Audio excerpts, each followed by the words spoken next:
வணக்கம் நண்பர்களே. ஸ்டூடெண்ட்ஸ் நிறைய பேர் சிவில் சர்வீசஸ் சம்மந்தமாக ஒரு முக்கியமான கேள்வி எழுப்பியிருந்தாங்க.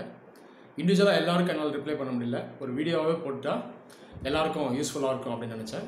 கேள்வி என்னென்னா, டிஎன்பிஎஸ்சி நடத்தக்கூடிய குரூப் ஏ எக்ஸாம், நம்ம எல்லோரும் குரூப் 1 சொல்லுவோம். இதில் செலக்ட் ஆகி வரக்கூடிய அந்த அதிகாரிகள் இவங்களுக்கும் யூபிஎஸ்சி நடத்தக்கூடிய சிவில் சர்வீசஸ் எக்ஸாம், இது எல்லோரும் ஐஏஎஸ் ஐபிஎஸ் எக்ஸாம்னு சொல்லுவோம். இதில் டைரெக்டாக செலக்ட் ஆகி வரக்கூடிய ஐஏஎஸ் அதிகாரிகள் இவங்க 2 பேரையும் எந்த மாதிரி போஸ்ட் பண்ணுவாங்க, இவங்க 2 பேருக்கும் உள்ள இருக்க வித்தியாசம் என்ன, இவங்களுக்கு மேலே இருக்க ஹைரார்கி எப்படி இருக்கும், இவங்களுக்கு ப்ரொமோஷன் எப்படி வரும் அப்படின்னு கேட்டிருந்தாங்க. அதே போல் டிஆர்ஓ ஆர்டிஓ இந்த 2 டேர்ம்ஸ், இந்த 2 போஸ்ட்டுக்கும் உள்ள இருக்க வித்தியாசம் என்ன, இது எங்களுக்கு ஸ்பெசிஃபிக்காக கன்ஃபியூஷனாக இருக்குது அப்படின்றது கேட்டிருந்தாங்க. இதை பற்றி தான் நான் இந்த வீடியோவில் எக்ஸ்பிளைன் பண்ண போகிறேன். எல்லாருக்கும் புரிகிற மாதிரி சிம்பிளாக, அதே நேரத்தில் இன்டெப்த்தாகவும் சொல்கிறேன். டெக்னிக்கலாவோ தேவையில்லாத ஃபேக்ட்ஸ் அண்ட் ஃபிகர்ஸையோ நான் சொல்ல மாட்டேன். இதை பார்க்குறதுக்கு முன்னாடி நீங்கள் எல்லாருமே சிவில் சர்வீசஸை பற்றி பேசிக்காக சில விஷயத்தை லேர்ன் பண்ணணும். ஏன்னா இன்றைக்கி ஒரு 90% பேருக்கு இதை பற்றி கிளாரிட்டி இல்லாமல் இருக்குது.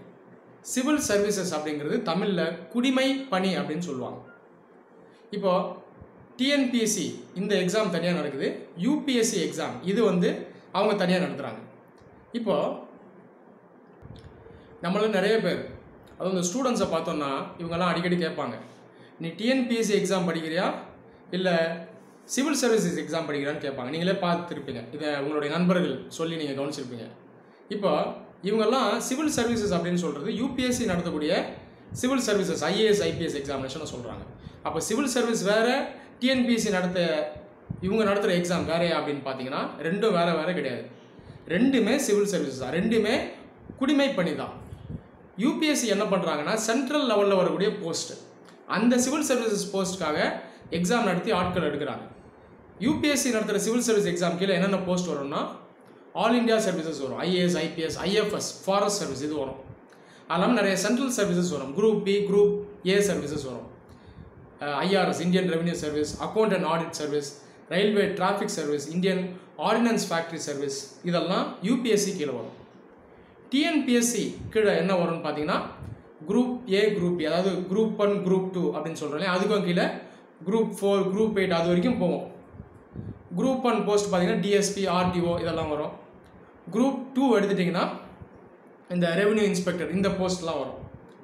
அப்போது இதெல்லாம் ஸ்டேட் கீழே வரக்கூடிய சிவில் சர்வீசஸ் போஸ்ட். அப்போது ரெண்டுமே சிவில் சர்வீசஸ் தான்.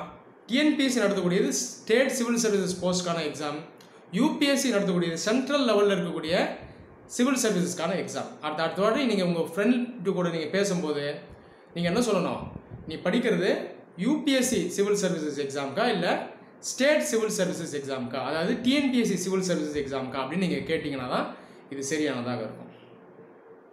இன்னொரு சந்தேகம் நம்ம நிறைய பேர்கிட்ட இருக்குது, சினிமாவில் கூட காட்டுவாங்க, ஐஏஎஸ் எக்ஸாம் பாஸ் பண்ணிட்டு வருவாங்க, ஹீரோவோ ஹீரோயினோ வரும்போதே டிஸ்ட்ரிக்ட் கலெக்டர்ன்ற போஸ்ட்டில் அவங்களை உட்கார வச்சுருவாங்க இல்லையா. நம்ம பாட்டிலெல்லாம் கூட பார்த்துருக்கோம், நிறைய பாட்டில். நம்மளை நிறைய பேர் என்ன நினைக்கிறாங்கன்னா, ஐஏஎஸ் ஆஃபீஸர் ஆகிட்டாலே டிஸ்ட்ரிக்ட் கலெக்டராக தான் வேலை செய்வோமா அப்படின்னு நினைக்கிறாங்க.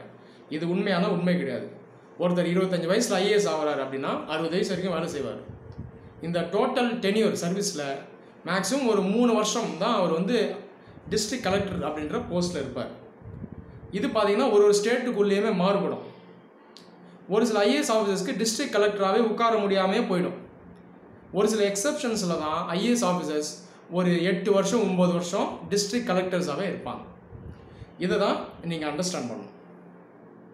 இன்னொரு கேள்வி நிறைய மாணவர்கள் கேட்பாங்க, டிஸ்ட்ரிக்ட் கலெக்டரை டிஎம் அப்படின்னும் சொல்கிறாங்க, டிஸ்ட்ரிக்ட் மெஜிஸ்ட்ரேட்னும் சொல்கிறாங்க. கூகுள் அடித்தா டிஎம்னு காட்டுது, ஒரே கன்ஃபியூஷனாக இருக்குது அப்படின்னு சொல்லுவாங்க. டிஸ்ட்ரிக்ட் கலெக்டரை ஏன் டிஸ்ட்ரிக்ட் மெஜிஸ்ட்ரேட்னு சொல்கிறாங்க? மெஜிஸ்ட்ரேட்னால ஜென்ரலாக நீதிபதி. அப்போ ஏன் இந்த பேரை இவங்களுக்கு வச்சுருக்காங்க அப்படின்னு பார்த்தீங்கன்னா, இது ஒரு பிரிட்டிஷ் லெகசி. பிரிட்டிஷ் காலத்தில் டிஸ்ட்ரிக்ட் கலெக்டர் ஓவரால் அட்மினிஸ்ட்ரேஷனையும் பார்த்துக்கிட்டு இருந்தார், அதே போல் ஒரு நீதிபதி செய்யக்கூடிய ஜுடிஷியல் ஃபங்க்ஷன்ஸையும் அவர் ஹேண்டில் பண்ணார். இந்த காலத்தினால தான் இவரை டிஸ்ட்ரிக்ட் மெஜிஸ்ட்ரேட் அப்படின்னு இன்றைக்கி தேதியிலும் நம்ம சொல்கிறோம். ஆனால் இண்டிபெண்டன்ஸ் அதுக்கப்புறம் அந்த காலகட்டத்தில் ஜுடிஷியரியும் எக்ஸிக்யூட்டிவும் செப்பரேட் பண்ணிட்டாங்க. இன்றைக்கி தேதியில் நீதித்துறை தான் பெரும்பாலான அந்த ஜுடிஷியல் ஃபங்க்ஷன்ஸை எடுத்துகிட்டு பண்ணுறாங்க. அப்போ சட்டத்தை நிலைநாட்டுற வேலையை பார்த்தீங்கன்னா இவங்க கையில் தான் இருக்குது. ஒரு ஸ்டேட் கீழே ஹை கோர்ட், அது கீழே சப்பார்டினேட் ஜுடிஷியரி, டிஸ்ட்ரிக்ட் கோர்ட், அதுக்கும் கீழே வர கோர்ட்ஸ். அப்போ இது கீழே வர நீதிபதிகள் தான் ஜுடிஷியல் ஃபங்க்ஷன்ஸை ஹேண்டில் பண்ணுறாங்க. இன்றைக்கி தேதியில் ஒரு சில ஜுடிஷியல் ஃபங்க்ஷன்ஸ் மட்டும்தான் டிஸ்ட்ரிக்ட் கலெக்டர் இவர் கீழே இருக்குது. அது இல்லாமல் ஓவரால் அந்த ஸ்டேட் போலீஸை சூப்பர்வைஸ் பண்ணுற கமாண்ட் தரக்கூடிய அத்தாரிட்டியும் டிஸ்ட்ரிக்ட் கலெக்டர் இவர் கையில் தான் இருக்குது. இந்த காரணம் தான் இன்றைக்கும் வர டிஸ்ட்ரிக்ட் மெஜிஸ்ட்ரேட் டிஎம் அப்படின்னு சொல்கிறாங்க. டிஸ்ட்ரிக்ட் மெஜிஸ்ட்ரேட்டுக்கு கீழே வரக்கூடிய சப்பார்டினேட் போஸ்ட் என்ன அப்படின்னு பார்த்தீங்கன்னா சப் டிவிஷனல் மெஜிஸ்ட்ரேட் எஸ்டிஎம் அப்படின்னு சொல்லுவாங்க. சரி, இப்போது குரூப் 1 எக்ஸாமில் செலக்ட் ஆகி வரக்கூடிய இந்த ஆஃபீஸர்ஸ் இவங்களுக்கும் யூபிஎஸ்சி சிவில் சர்வீஸ் எக்ஸாம் இதில் டைரெக்டாக செலக்ட் ஆகி ஐஏஎஸ்ஸாகவே வரக்கூடிய ஆஃபீஸர்ஸ் இவங்க 2 பேருக்கும் உள்ள இருக்க வித்தியாசம் என்ன, எப்படி போஸ்டிங் ஆகிறாங்க, ப்ரொமோஷன் ஆகிறாங்க அப்படிங்கிறத நான் உங்களுக்கு சொல்கிறேன். டிஎன்பிஎஸ்சி குரூப் ஏ எக்ஸாம், இது ஆக்சுவலாக குரூப் ஏன்னு சொல்லணும், நம்ம எல்லாரும் குரூப் 1ன்னு சொல்கிறோம்.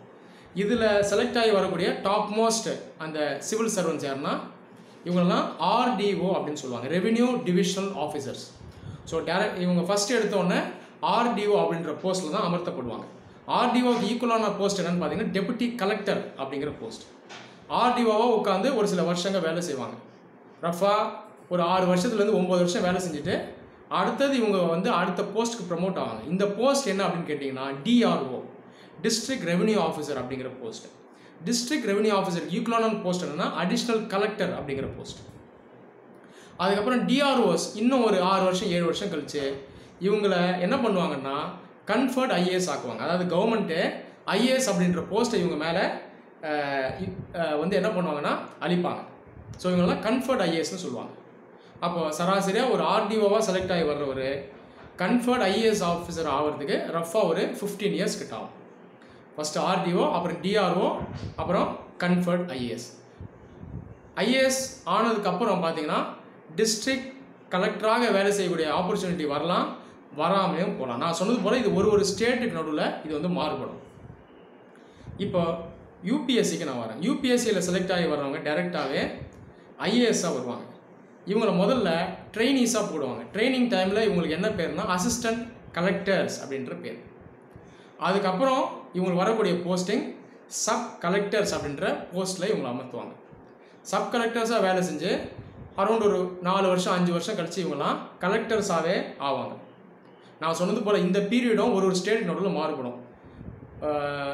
ஒரு சில ஸ்டேட்டில் ஒரு 4-5 வருஷத்தில் இவங்க இந்த இதில் அமர்த்தப்படுவாங்க. ஒரு சில ஸ்டேட்டில் வந்து இன்னும் லேட்டாக கூட ஆகும், 8-9 வருஷம் கூட ஆகும். ஒரு சில ஸ்டேட்டில் எக்ஸப்ஷனாக ஒரு 2-3 வருஷத்தில் கூட இந்த டிஸ்ட்ரிக்ட் கலெக்டர் போஸ்ட்டில் உட்காரக்கூடிய ஆப்பர்ச்சுனிட்டி ஐஏஎஸ் ஆஃபீஸர்ஸ்க்கு வரும். அது இல்லாமல் நான் சொன்னது போல் ஒரு சில ஐஏஎஸ் அதிகாரிகளுக்கு டிஸ்ட்ரிக்ட் கலெக்டர் போஸ்ட்டில் உட்கார முடியாமலே கூட போயிடும். அப்போ நம்ம என்ன புரிஞ்சுக்கணும், குரூப் 1ல் செலக்ட் ஆகி வர அதிகாரிகளும் சரி, ஐஏஎஸ் அதிகாரிகளும் சரி, ஒரு காலகட்டத்துக்கு மேலே டிஸ்ட்ரிக்ட் கலெக்டர் அப்படின்ற போஸ்ட்டில் உட்காரக்கூடிய வாய்ப்பு அவங்களுக்கு வரும். அது வந்து முன்ன பின்ன இருக்கும். இதெல்லாம் அந்த ஸ்டேட் கவர்மெண்ட்டோட டிஸ்கிரிஷன் பொறுத்து, ஸ்டேட் கவர்மெண்ட்ஸ் எடுக்கிற முடிவை பொறுத்து தான். நான் சொன்னது போல் ஜென்ரலாக ஒரு 3 வருஷம் டிஸ்ட்ரிக்ட் கலெக்டர் அப்படின்ற போஸ்ட்டில் உட்காருவாங்க. எக்ஸப்ஷனாக ஒரு சில அதிகாரிகள் 8-9 வருஷம் கூட டிஸ்ட்ரிக்ட் கலெக்டர்ஸ்ன்ற போஸ்ட்டில் இருப்பாங்க. இப்போ ஒரு 35 வருஷம் வேலை செய்கிறாங்க, 3 வருஷம் தான் டிஸ்ட்ரிக்ட் கலெக்டர் அப்படின்ற போஸ்ட்டில் இருக்காருன்னா எஞ்சிய காலத்தில் இவர் எந்த போஸ்ட்டெல்லாம் அமர்த்தப்படுவார்னு பார்த்தீங்கன்னா ஸ்டேட் கவர்மெண்ட்ஸ்லையும் சென்ட்ரல் கவர்மெண்ட்கிலையும் செக்ரட்டரி, செயலாளர் இந்த போஸ்ட்டில் அமர்த்தப்படுவாங்க. செக்ரட்டரி, அதுக்கு additional secretary, joint secretary, deputy secretary, இந்த மாதிரி போஸ்ட்லாம் அமர்த்தப்படுவாங்க. ஸ்டேட் கவர்மெண்ட்ஸ்லையும் அவங்க வந்து அமர்த்தப்படுவாங்க. சீனியாரிட்டியெல்லாம் கிடைச்சதுன்னா சென்ட்ரல் கவர்மெண்ட்லேயும் செக்ரட்டரி அப்படிங்கிற போஸ்ட்டில் உட்காரலாம். சென்ட்ரல் கவர்மெண்ட்டில் ஹையஸ்ட் லெவல், மேக்ஸிமம் லெவல் ஒரு ஐஏஎஸ் அதிகாரி போகிறாருன்னா அந்த போஸ்ட் வந்து கேபினட் செக்ரட்டரின்னு சொல்லுவாங்க. இவர் தான் இந்தியாவிலே ஹையஸ்ட் ரேங்கிங் சிவில் சர்வெண்ட் அல்லது பியூரோக்ராட். ஸ்டேட் லெவலில் highest ranking civil servant bureaucrat யாருன்னா சீஃப் செக்ரட்டரி அப்படிங்கிறவர். அப்போது கலெக்டர் அல்லாமல் இவங்க இந்த செக்ரட்டரி லெவலெல்லாம் அப்பாயிண்ட் ஆவாங்க. இது இல்லாமல் ஒரு சில ஸ்பெஷல் போஸ்டிங்கில் அவங்க அமர்த்தப்படுவாங்க. இந்த பப்ளிக் செக்டர் என்டர்பிரைசஸ் இல்லையா, அதாவது இந்த கவர்மெண்ட் நிறுவனங்கள், இதுக்கெல்லாம் ஹெட்டாக கூட ஐஏஎஸ் அதிகாரிகளை உட்கார வைப்பாங்க. அது இல்லாமல் ஒரு சில ப்ராஜெக்ட்ஸ்லாம் இருக்கும், இந்த மெட்ரோ ரயில் ப்ராஜெக்ட்ஸ், இந்த மாதிரி ப்ராஜெக்ட்ஸ்க்கும் லீட் பண்ணுற அந்த அதிகாரியாக உட்கார பார்த்திங்கன்னா ஐஏஎஸ் ஆஃபீஸர்ஸை போடுவாங்க. அது இல்லாமல் இந்த கவர்மெண்ட் கீழே பார்த்திங்கன்னா நிறைய மிஷன்ஸ் வரும். இப்போ இந்த digital India mission, skill India mission, இந்த மாதிரி அந்த முக்கியமான அந்த மிஷன் மோட் ப்ராஜெக்ட்ஸ் கீழேயும் முக்கிய போஸ்ட்டில் ஐஏஎஸ் அதிகாரிகளை உட்கார வைப்பாங்க. அது இல்லாமல் சென்ட்ரல் லெவலில் ஒரு சில அமைப்புகள் இருக்கும், NITI Aayog, finance commission, controller and auditor general, இந்த மாதிரி போஸ்டிங்லேயும் இந்த மாதிரி அமைப்புகள் உள்ளேயும் பார்த்திங்கன்னா ஐஏஎஸ் அதிகாரிகளையும் அமர்த்துவாங்க. Controller and auditor general CAG. நம்ம இந்தியன் கான்ஸ்டியூஷனில் ரொம்ப முக்கியமான போஸ்ட்டில் இது ஒன்று. இந்த சிஏஜியை கூட பார்த்தீங்கன்னா ஒரு ஐஏஎஸ் ஆஃபீஸராக தான் அமர்த்துவாங்க. அப்போ இந்த மாதிரி முக்கியமான போஸ்ட்லேயும் ஐஏஎஸ் அதிகாரிகள் அமர்த்தப்படுவாங்க. இந்த வீடியோ உங்கள் எல்லாருக்கும் ஹெல்ப்ஃபுல்லாக இருந்திருக்கும்னு நம்புகிறேன். நன்றி.